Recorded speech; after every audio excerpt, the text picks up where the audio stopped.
surely Adam could kill an ant, I'm assuming in the Garden of Eden before the fall, if he stepped on it.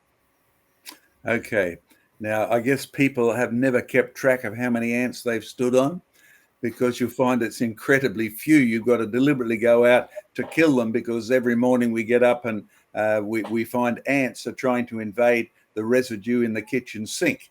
Now, we know where the ants are coming from, so we will actually put down, some ant bait and things like that. So ants to us are a menace. Of course, from their opinion, they're just cleaning up and selecting food. And you may be better off not killing them, because you'll end up with a clean sink, as well as the ants leaving your house as soon as the food is out. Or better still, don't drop your food.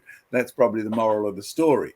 But the reality is, Joe and I particularly have done a lot of work on the giant fossils.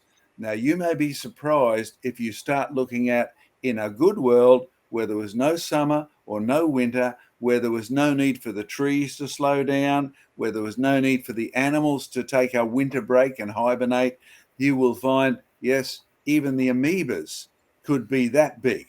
And the ants, the biggest ant that I've come across is about that big. Now, Adam could have tripped over one, but I doubt if he would have done much damage if he actually stood on it. You see, what we're looking at here is the whole issue of a biblical worldview. What is your worldview about the world that then was, that the New Testament says being overflowed with water perished? It was catastrophized. It was cataclysmos. It was absolutely done in. So the ants we see today are a mere remnant of what they would have been, because it was possible for ants to grow much bigger. They did.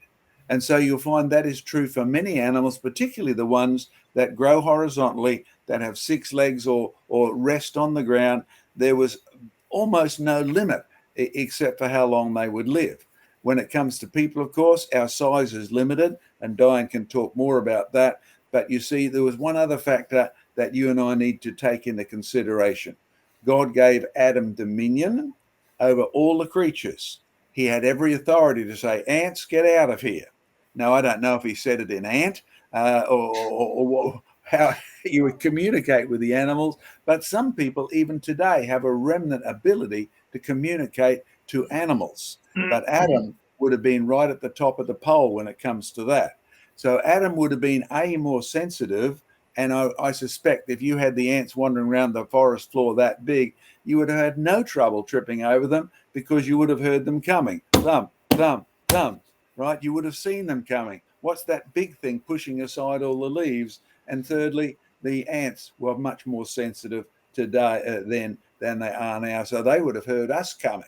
Now, as someone who's hunted, as someone who's been in lots of forests, the one thing you get to know after a little while is, hey, they know we're coming. Hey, they've already gone hiding.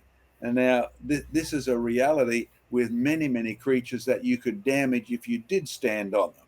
So therefore, it is very rare that you'll even stand on an ant walking along your kitchen path.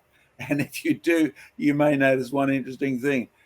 What you thought you stood on just gets up and walks away, because some of the strength of the body strength of some of these creatures is unbelievable. Their outside construction of having a skeleton on the outside makes them pretty hard to actually destroy, unless you really hit them with a hammer or something like that. Joe, do you want to add anything to that? No, I think you've pretty much covered it. And you've got it. You can't use the. Just be wary of using the present is the key to the past argument, which is ultimately, we step on things, we kill things today, therefore that's how it would have been in the beginning. You've got to get back to that picture of what a good world is. And you and I view the word good as a moral word. It is that, but it's much more than that, because God actually tells us what he means by good.